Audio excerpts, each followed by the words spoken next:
This is part 2 of a speedrunning tutorial. I'd recommend watching part 1. I mean, you don't need to, as long as you're in the nether with an iron pickaxe, some blocks, and some food. In this video, we'll cover the entire nether, which has the most information, but also the coolest strats. The most important thing, by far, is finding a bastion. This will give us all kinds of goodies, but most importantly, ender pearls to beat the game. After that, we'll get blaze rods from a fortress, and we're done with the nether. But how do we find them? Sometimes you'll spawn directly above, and they're buried. Well, bastions have a lot of entities. We're actually going to use the F3 screen to find the bastion. So if you look in the top left, the row where it says E, this is showing how many entities are on your screen. The right side of the slash shows how many entities are in your loaded area. The left side shows how many you're looking at. So if you watch, there's 50 in this direction, but only 6 over here. It's as simple as looking where the entities are. That is where your bastion is. But in the real world, the entities aren't distributed that drastically. There's 40 over here, 20 over here, 40 over here. So we use a cool trick to narrow this down. All you do, lower your FOV. Now we can pinpoint exactly where those entities are. There's 5 in this direction, but 50 over here. This is the basic premise. If you're all the way down on your FOV and you see 30 in a direction, there's almost always a bastion. There are a couple caveats. Sometimes your F3 screen will say there's 50 entities in this direction, but it'll be a false spike because of the Crimson Forest. You're not going to be able to E-ray bastions unless you go to your options, video settings, and your entity distance is at 500%.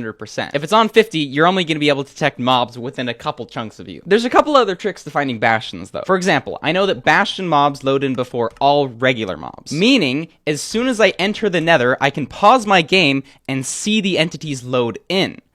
It'll load bastions before all other things. So we've got 200 entities here. We've definitely got some bastions. There's one this direction, another this direction, another this direction. Oh my gosh, we have tons. So what speedrunners will do is they pause their game as soon as they enter the nether, and they'll watch this number. Remember, the right shows you how many are in your loaded area. If this number spikes up by 20 or 30, a bastion just loaded in, and you can immediately do your scan thing and look for that 30 or 40 number. Another cool thing you can do, you can actually change your render distance. So all the bastions I've located are within 20 chunks of me. But say I have 2 spikes of 40 and I want to know which one's closer. Well, let's just turn it down to 10 and see if any spikes are still there.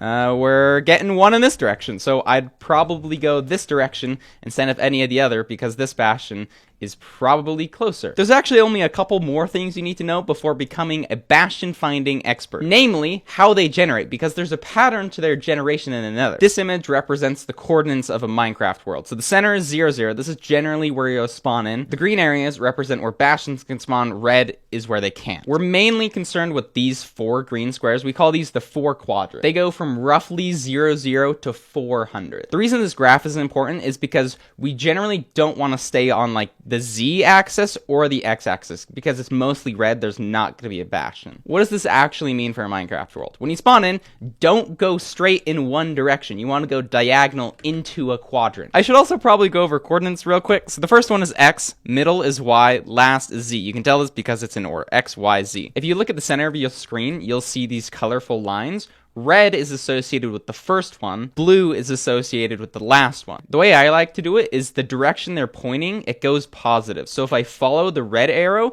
this first number is going to go up. If I follow the blue arrow, this number will go up. You generally don't need to look at the middle number as much. This is the Y height. This is up and down. This is the green arrow. So up goes up. Then it works the same in the other direction. So if I go this way, the first number will go down. If I go this way, this last number will go down. While this is useful to know, you almost always want to just bank off of your E-ray. This is what it's called, E-ray. I see 50 in this direction. I'm just going to follow this directly. The reason this graphic is so important is because if you get to like 300 on either of your coordinates and you still haven't seen a bastion, one probably just didn't spawn there. But another trick for looking around, if you turn your FOV all the way to Quake Pro, you can actually see more of the nether. This is because the fog in front of us is actually rendered in a straight line from a player. This is important because the distance from here to the center is shorter than the distance from us to the diagonal. Turning our FOV up makes it so that we can see farther into the diagonal. So look over here where my cursor is. If I turn my screen, you can kind of see the fog turn as well.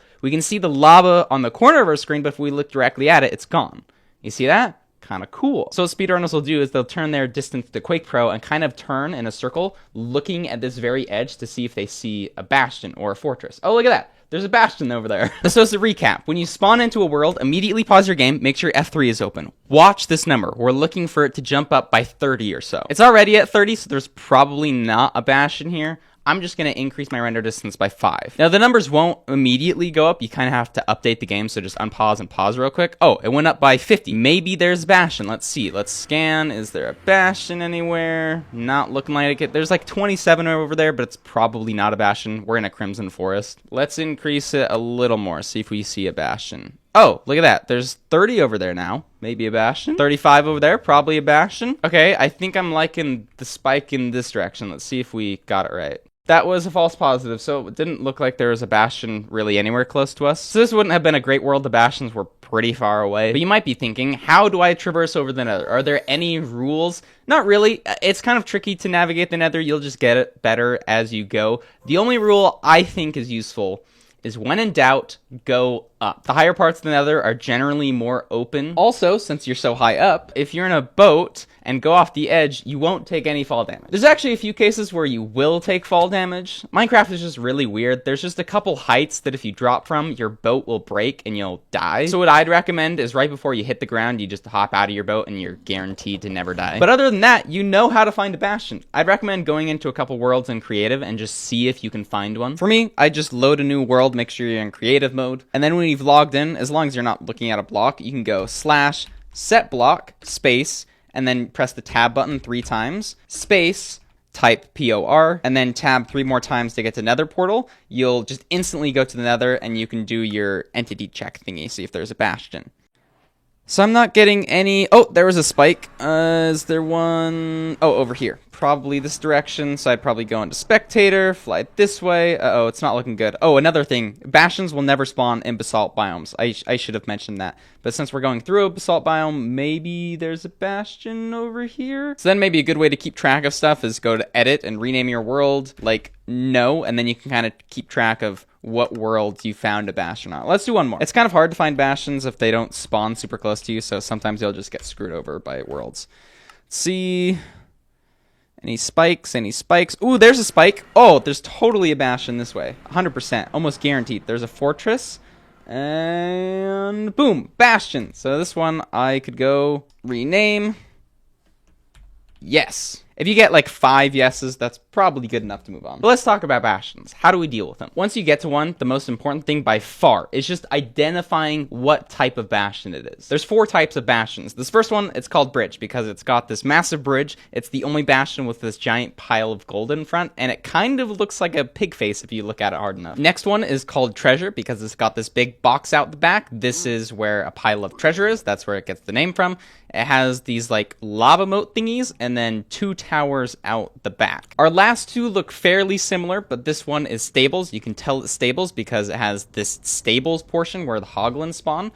And then out the front, we have 3 towers. The last one, though, only has 2 towers. It's called housing because out the front, these are housing units. So instead of stable units, we have housing units. There's like this big open courtyard in the front, and then 2 towers in the back. So what I'd recommend you do is download this practice map. I'll have a link in the description. I mean, it's up to you whether you want to download something from the internet. You should always be careful what you're downloading, but this is the link I and many other people have used. I think it's pretty safe. You just click on the zip file and it'll download that on your computer. And then to get it into your Minecraft world, you can go options, resource packs, open folder. This will take you into the .minecraft folder. So if we go back one directory, click on .minecraft, there's this save section. This is where we'll put the actual world file. So in your downloads folder, you should have a zip file. This is the one we just downloaded. You can right click on it and go to extract files. If you don't have the option to extract files, you'll probably need to download WinRAR, and I'll put a link to that in the description too. And now we have this world folder. This is actually a Minecraft world. But since we extracted it, you just want to double click and there's actually a folder in a folder.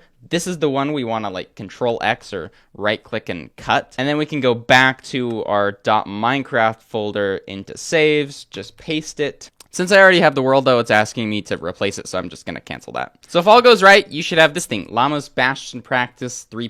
Whatever. When you load into the world, you'll see this on the left. There's the settings button. I would just change a couple things. This kind of picks what bastion you're going to spawn at. I would set this to random. Then on this mycelium block, I would click disable terrain. And then from here, you can just click start, go in a spectator or creative mode, and just tell me what bastion is this. What is this one? It's treasure. Nice. Oh, to move on or leave the next one, if you have an iron pickaxe, you can just throw it and it'll send you back to the beginning. I think you always start with an iron pickaxe, but if you go to the right side of this, right click, this is like your loadout one, so you can kind of pick and choose the items you want and just put a pickaxe in here.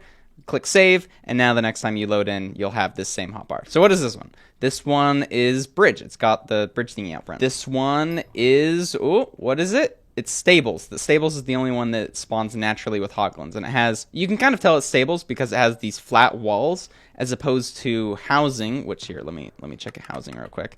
As opposed to housing, which looks kind of similar, the edges of this are very rugged. So housing has the housing units, stables has the stables units, housing has this center chest and open area at front that no other bastion has. This one is also housing. We just spawned on top of the housing units. This one is bridge. I can tell it's bridge because I'm on the underside of the bridge. Sometimes you'll spawn in through the back here and it's kind of hard to tell. But now that you have a basic idea of what bastions are, let's make it a little bit more tricky. Turn on terrain. If you make sure the spawn point is on terrain and let's set it maybe 50 blocks away, now it gets kind of tricky. What bastion is this now? This is the problem with speedrunning. Sometimes all you'll see are tiny slivers, and you have to know which kind of bastion it is. So a really good practice tip is just fly around bastions and kind of identify key features. This one, I know it's stables because there's 3 towers to it. Stables is the only one that has 3 towers. So if I look at it, there's this bottom stable section. Look at that. This one, it's behind a wall. I can do my E-ray thing though. Let's see. Oh, is it this way? Oh, look, it's this way. What bastion is this one? I'll just fly around. This one is treasure.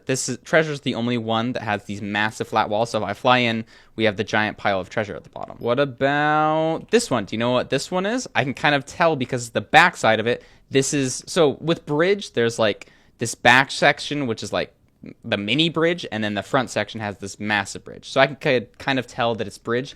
Also, it's like the most wide bastion, so I could kind of tell what that is. If you want to get really detailed, like I've studied like the bottom sections of bastions. So if you gave me, what is it? Like this angle, I could tell you that it's a bridge bastion. Okay, once you've done that a couple times, let's talk about routing. The basic idea is we want all the gold and all the piglins in one spot so we can trade as quickly as possible. In the case of bridge, it's pretty simple. We're gonna come here and mine all of the blocks except for one. Now there might be an occasional piglin on the bridge here that's angry at you.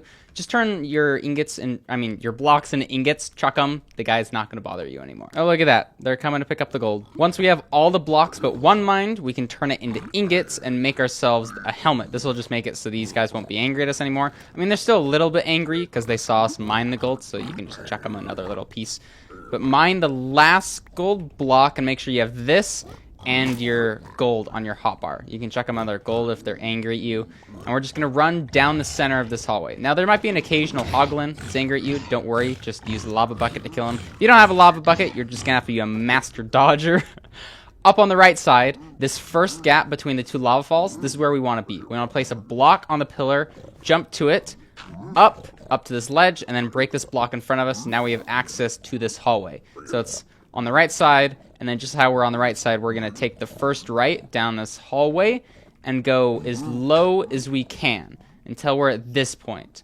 Now from here, we just want to make a piglin hole. So I'm going to put the pigs right here. So I'm just going to place 2 blocks like this. Now the piglins are going to go in that hole. Actually, this guy, you can go in that hole. We're going to place 1 block on the side, though. This will just make us safe. From here, we can get all the piglins in the area to come over to us by breaking the gold block that we kept. Now you can watch as they all flood down. You can just chuck them the gold. Boom. We're totally good. Then you can turn the remaining gold block you have into ingots. This is like our safety gold. So we're going to take it as we go to the top to loot the chests. So bridge is kind of unique in that the center part is always the same. But the right or the left and the right sides can be either tall or short. In this case, we got 2 tall ones. It has like the triple chest. It's called a triple chest and has like the overhang. This is the tall section. So once we got our piglins in the hole, our job is just to loot the right and left side. So I'm going to go over here, and all we're really taking is crying obsidian, string, and any gold armor that you don't have. So I don't have pants.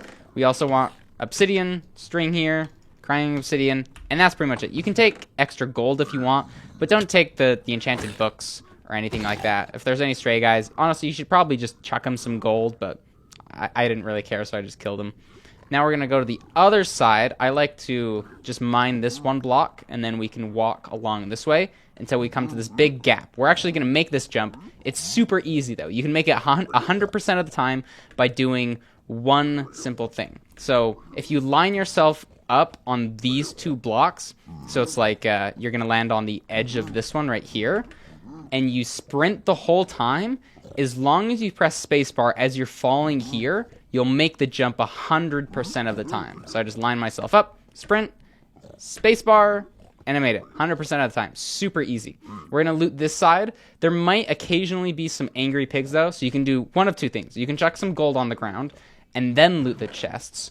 Or what I like to do is you can dig next to the chests, place a block above you, and then mine the block directly under the chest, and now we can open it and the guys shouldn't get angry at us. You might occasionally get them angry at you, but in that case you can just toss them some gold in the chests or gold on your hotbar. Sometimes there'll be like gold sword, you can just chuck it out of the chest and that'll distract them so you're not going to die. Then we've looted the right and left sides, and I just need to make my way back. You can either make this jump or play it safe and place a couple blocks. And then instead of going up, I know some people get lost and go up there. We just want to hug, like bank on this wall all the way down until we reach all of our loot. Look at all of this. We have like infinite loot, dude. From here, it's like the main thing is inventory management. So the first thing you want to do is make sure you have 2 slots of pearls. This will just make it so you can get more than 16 because you probably need more than that. Also, make sure you have 2 slots for string. You want more than a stack of string, ideally. And then you can get rid of things like leather, quartz, fire charges, maverick cream, single block, double block, stuff like that. You'll just get better at this as you go on. What I like to do is to make sure I get all of the trades is just elevate them. So I place 1 gravel block. You see I just picked up a whole bunch. And then a block on top so that they can't get out. What we're looking for is at least 12 pearls, at least 10 obsidian, so we can make a portal to leave, and some string to kill the dragon. In this case, we have everything. We're good to go. And then you can throw your pickaxe. Look at that. I did everything in 5 minutes. Hopefully you can do it faster with a bit of practice. Next up is treasure, the one with all of the treasure at the bottom. We're actually never going to use this because there's just a ton of lava everywhere. It's super confusing, hard to use. We're actually going to start our route at these 2 gold blocks on the bridge here. It's not called bridge. I know some people get confused even though there's a bridge. This one is treasure. The basic idea with this one is we start the route here, make our helmet here, and then run up these 2 towers. And at the top of the towers, you can actually see on the back, there's a whole bunch of gold. So we're going to make our piglin hole at the very top of the tower. You either drop down from the top onto the gold blocks, and then you can place 2 blocks to keep yourself safe. Or sometimes you'll start from the bottom. In that case, you just go 3 blocks in and pillar up until you get to here. Mine this block, and then you can keep pillaring up until you're at the gold block and nobody can get mad at you. Now, I mean, they'll get mad at you, but they can't kill you. There might be an occasional crossbow dude, though, so you might have to make yourself a backing so that you don't get knocked back into the lava. But we can turn our block into ingots, chuck those on the ground, and this guy isn't going to bother us as we mine our second gold block. Now that we have all the gold here, we're going to run all the way up these staircases. Also, I didn't do it here because I was pretty confident, but make yourself a golden helmet just so the pigs don't get angry at you. If you feel confident enough, you don't need to make a gold helmet like I did here. You can just chuck gold to keep them distracted, but I'd recommend a gold helmet. So we go right, straight. Oh, don't be angry at me. And then straight. Once we're at the top, so where this basalt is, make sure you mine this block. It just makes it easier for the piglins to pathfind up to here. And then once we're at this point, we can go down to this very edge, connect the 2 sides, and then head up this direction. Chuck a gold block here so they don't get angry at you and kill you. Now, this is where we're going to make the piglin hole, always. There's might be a hole there occasionally, so I'm just going to fill that in. But normally, you just need to place 1 block here, and you've made a piglin hole. So chuck all of your gold in there, and now we get the rest of the gold. So directly in front of you, you mine these 3 blocks, and there's a chance for a gold block to be in these 3 locations, as well as upper left, lower right. And that's pretty much all you need to memorize. We're gonna mine all of these gold blocks, turn it into gold, and then go up and to the other side. We just go up instead of down to the other side, just so that the guys don't kill us. And it's the exact same on this side too. So we mine these 3 locations, lower right, upper left. You won't always get gold blocks, as you can see. If there isn't a gold block, you'll see this, what is this? Cracked, polished blackstone bricks. That just means like a gold block didn't generate there. So we're just gonna take these gold blocks and then head to the other side. These guys should follow us underneath the passageway that we created. Chuck that in there, and then get all my other gold blocks. Hopefully the guys show up soonish. It might take a little bit for them to pathfind. Are they coming? Oh, they are. Don't kill me! Okay, once you've got all the guys there, you can keep some gold on you, or just like an axe if you want to kill the guys that are down here. And then we're just going to loot these 2 sections. You only have to worry about these 2 rooms, the room with the 2 chests, get some string, and then the double chest over here. And that is the entire route. We're just gonna go back to the hog, or not the hoglins, the piglins like last time. I'm gonna place a gravel just to elevate the trades and a block on top so they can't escape. I can walk into the corner and pick up all my trades. This bastion though, there's a lot of variability into like where the gold blocks spawn. Oh, I missed one here. If you don't get all of the trades you need, which again is like you need the 12 ender pearls at least, some string to kill the dragon, and 10 obsidian to make a portal to get out of the nether. If you don't get all of that, there are some backup blocks, and they're pretty easy to remember. So where these stairs are on both sides, you just mine straight forward on the stairs, and there's going to be a backup block. With the ones on the right side, it's directly in front of the stairs, but on the left side, it's directly in front of the stairs, and then up. And then here's your backup blocks. The same on this side. It's directly in front of the stairs. And then up. So in this case, we got the cracked instead of the actual gold block. But that's the entire bastion. I'm just going to go back here, pick up all my loot. Oh, I got my pearls. In this case, it's just a dead run because I didn't get enough pearls. But we finished everything in 5 minutes. Solid. If you haven't started practicing these, I'd recommend just starting to practice instead of watching them all in one go. I think it's easier to remember things if you're doing them as you go. But that being said, though, the next one is housing. This routing can start in one of 2 locations. You could either start at the bottom here or at the top. If you start at the bottom, you might get occasionally screwed over with a whole bunch of lava everywhere. In that case, you can be a madman and do some crazy bridging. But if there's lava here, I'd go to the top, and I'll show you how to do that real quick. But if there isn't lava everywhere, we're going to start the route down here at this chest. So if you have a good enough axe and they're not close enough to you, you can break it. They'll get angry. Now, the most important thing is knowing like where to run. Sometimes it'll be hard to see the towers in the background, but you're going to want to make sure before you break the chest, probably know where you're going to run. So I'm going to run towards the tower this way. I've broken the chest. They're all angry at me just for actuality's sake. I'm going to go into survival. We're going to place 1 block here right next to the chest and then a block to keep ourselves safe.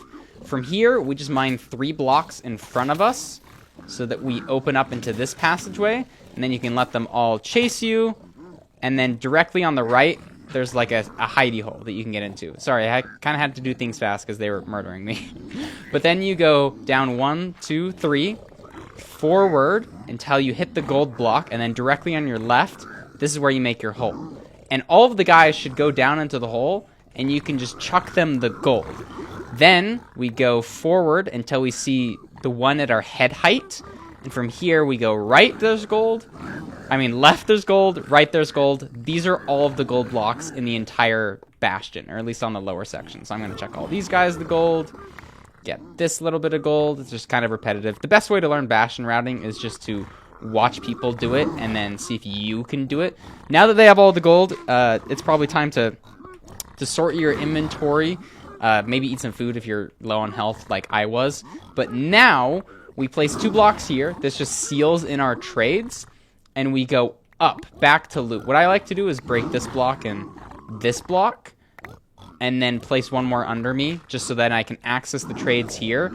And then I also have a staircase on the way back.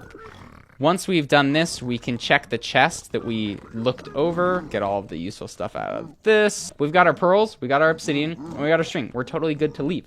Boom. If you're starting from the top, it's a little bit different. You gotta play a little bit more ballsy. You're just gonna hit a guy and run down the staircase. So this is a bit tricky. I mean, it's just practice, like getting used to these bastions. We're gonna keep running down until we see the first opening, and then we take our first right, take a left, and then take another right. And if you notice, this is where we dug in last time. You can always tell because there's a little hole. This is where we always hide in. It's super easy to get into. Place a block above you, you're totally safe.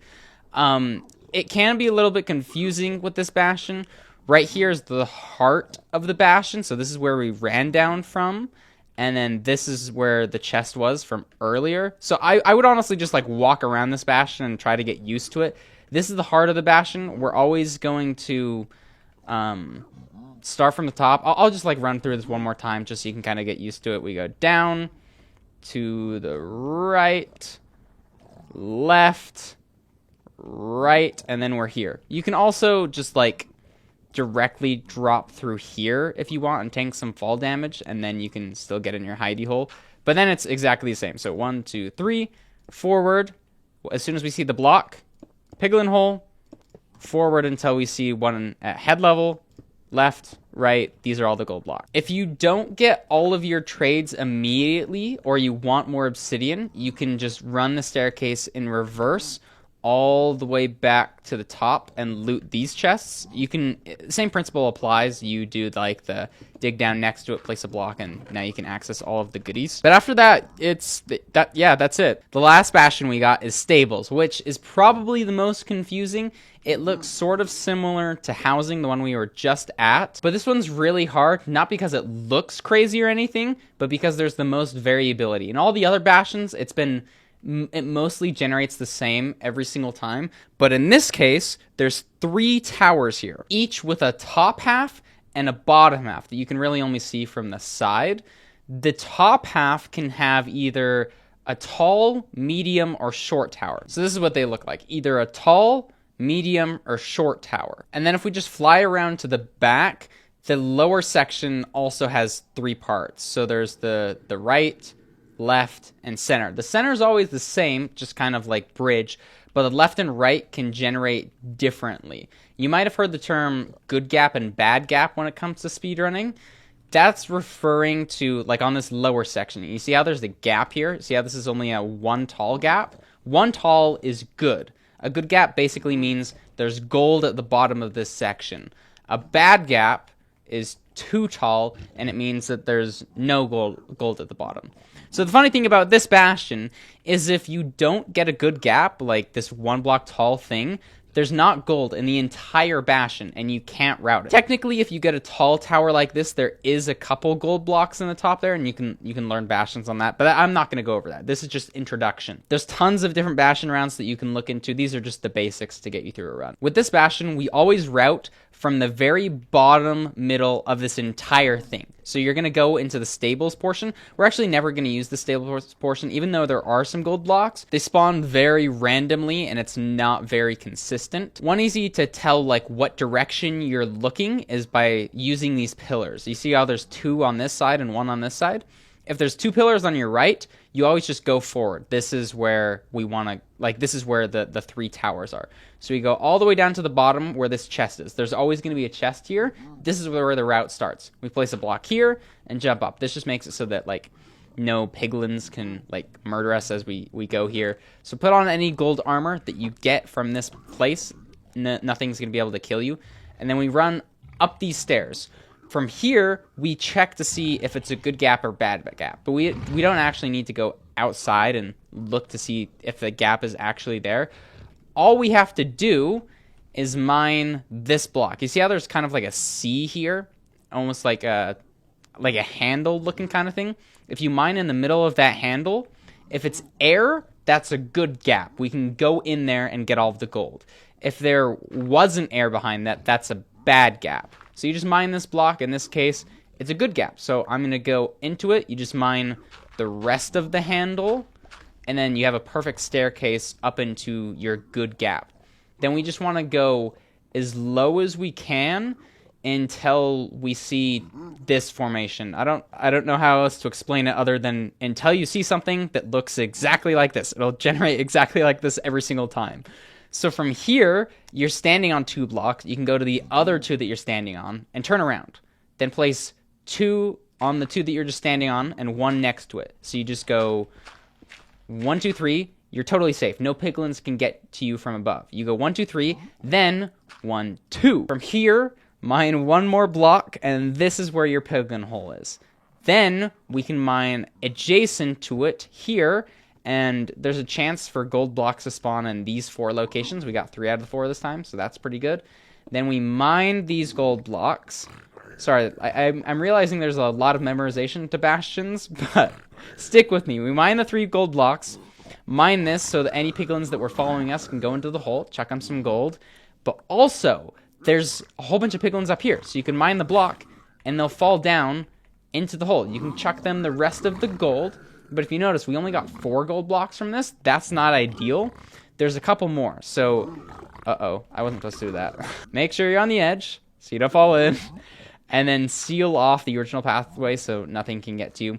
Also, there might occasionally be an extra piglin down there. You can seal them off, or chuck them some gold, or kill them, just however you want to deal with them. The point is, once we have our piglins in here, we get all of the other gold blocks, and it's pretty easy to remember. Under this lantern, so in the very center of like this 3x3, we just mine down until our feet are at gold level, and there's just gold all around our feet.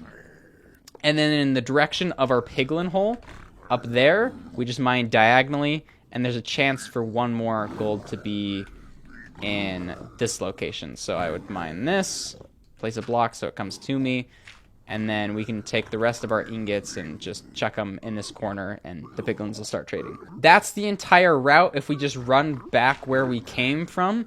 You remember how there's like 2 sides to a bastion? This side was a good gap.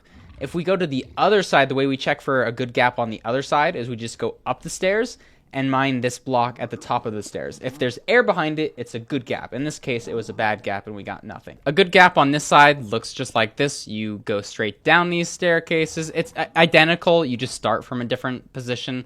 So we keep going down until we see the 2, 2. We go 3, 2. Here's our piglin hole. Mine these 4 for our gold blocks. Release the piglin in here. Release the piglins from there. Seal ourselves off. And then we go down and get the rest of our gold blocks like this. Chuck them in the corner. That's our whole route. While you guys are trading down there, I'd recommend going to the top of the bastion because there's going to be a whole bunch of chests. So with the tall section, there's 3 chests at the top. With the medium section, there's a chest at the top, which is right here, and a chest at the bottom. And then if it's the short section, there's a chest only at the bottom. So you just can go to all of the different sections, get all the chests. We're mainly just looking for obsidian, so I would just come up here, check for obsidian, go over this side, check for obsidian, and then we can just make our way back down. So, oh, I'm all over the place. We make our way back down to the center, and then in this little nook is the staircase that we came up through, so we can go back to the little handle that we mined, and all of our pigs should be done with their trading. Oh yeah, look at all this. Look at all of this goodness. Got our pearls. They still have 16 gold to trade, so that's pretty much it. One last thing with bastion routing is knowing how to quick loot. I wouldn't even recommend doing this, but I know a ton of people are going to ask in the comments. There's not really a tutorial for it online. If you want to quick loot, I would just recommend double clicking. It'll pick up everything in the whole stack. But if you want to do it the fancy way, you can hold shift, you press a hotkey, double click, press a hotkey. Honestly, this is pretty difficult and hard to get used to. It'll probably take a long time to do it for the first time, but it's just like a sandwich. Hotkey, double click, hotkey. You just have to do it really fast though. For me, I use my offhand, so I go offhand, double click, offhand. I think the best way to loot by far though is just double click. You can hover over it, press shift and then double click and it'll go into your inventory. That's a super quick way of looting. Now that we're done with our bastion, we need to find a nether fortress. And this is actually way easier than the bastion. This is probably my favorite thing I've ever learned while speedrunning. I think it's so cool because we're going to find a fortress using this spawner. So if you hold shift and press F3, you'll get this pie chart in the bottom right. This displays a lot of things about the game, but we can manipulate it to show us if there's a spawner in our loaded area. The way we do this is we click the number associated with tick first. So in my case, it's 5 right now. Then level, entities, block entities. If you ever mess up or want to go back to the beginning of the pie chart, just press 0 a couple times. So for me, I clicked 5, 1, 1, 3. If you've done it right, you should see like a blue turquoise thingy. This pie chart is showing us all of the block entities in our loaded area. The blue turquoise section are spawners. If you don't have a spawner on your screen, all you want to do is increase your render distance until that spawner appears. The way you do this, you can go to your options and increase it by 1 every time, or there's just a simple hotkey. You hold F3 and press F. It'll increase it by 1. So for me, we're at 11, 12, 13, 14, 15, 16. It appeared from 15 to 16. That's important because we want to go 1 below that. You can do this with the same F3F thing, except you hold shift this time and it'll go in reverse. Now that I'm at 15, you'd think the turquoise thing would disappear because it wasn't there when we were at 15 last time. Well, Minecraft is a little bit weird in like remembering what it's loaded. So we actually have to go like 3 or 4 below it and refresh the pie chart. So you just turn it off and back on. And now Minecraft is like, oh yeah, of course there isn't a pie chart. I remember now. There's no pie chart. Then we can go back up to that 15, and now we know that if we increase our render distance by 1, the spawner will be located. What we can now do is hold F3 and press G will show chunk borders. So we're just going to test 1 chunk in each direction to see if it's in that direction. So I'm going to go across this chunk border. Is it this way? No, it's not this way. Is it this way? No. Is it this way? No. Then it must be this way. So if I cross over this chunk border, the spawner should appear, which it does. That means there's a spawner 15 chunks in this direction. But if you think about it, the way Minecraft loads chunks is in like a square around you. At least in this version. It's different in newer versions. But in this version, it loads it in a square around you. So it could be any one of these chunks off in front of us. Now we use our knowledge of quadrants and where the spawner can actually be. You can also just double check your measurements. So I'm going to travel this way, and if I don't see the spawner or the fortress, maybe I come over here and do the same thing. Is it still here? Oh yeah, it's within how many chunks? It's within 8 chunks of us. So I'm going to go down a couple, refresh, back up to 7. Now we cross over chunk borders. Is it this way? No. Is it this way? Oh yeah, it is. Okay, so it's 7 chunks in this direction. Oh, look at this.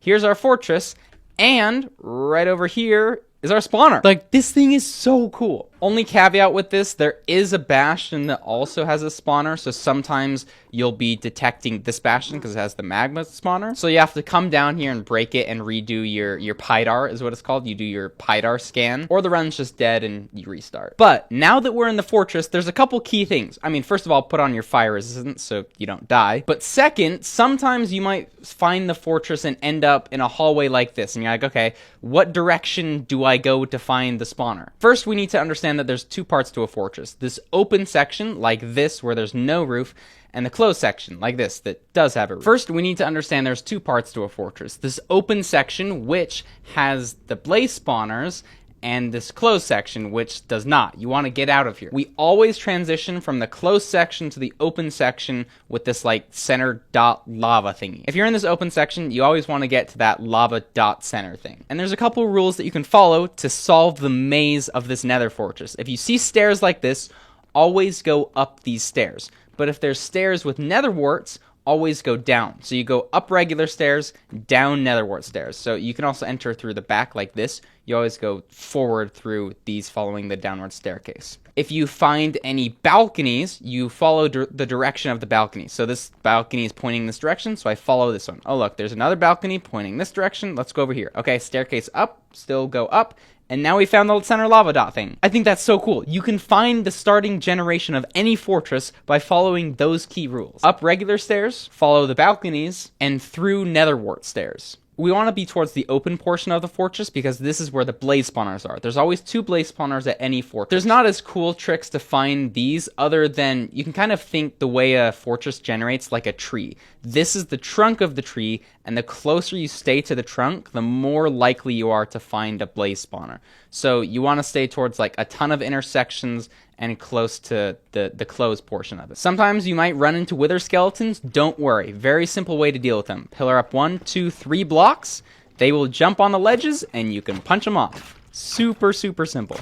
Other than that, we just want to stay at the blaze spawner and kill blazes until we get 6 blaze rods at least. Blazes have a 50% chance of dropping, and it kind of just depends how confident you are with speedrunning. Maybe your first run, try and get 8 rods or something. You can also get blazes to spawn more often by opening the spawning spaces, so you can just take your pickaxe and mine these things. You can also do something a little bit more dangerous. If you have some extra beds, you can use a bed to open up the spawning space.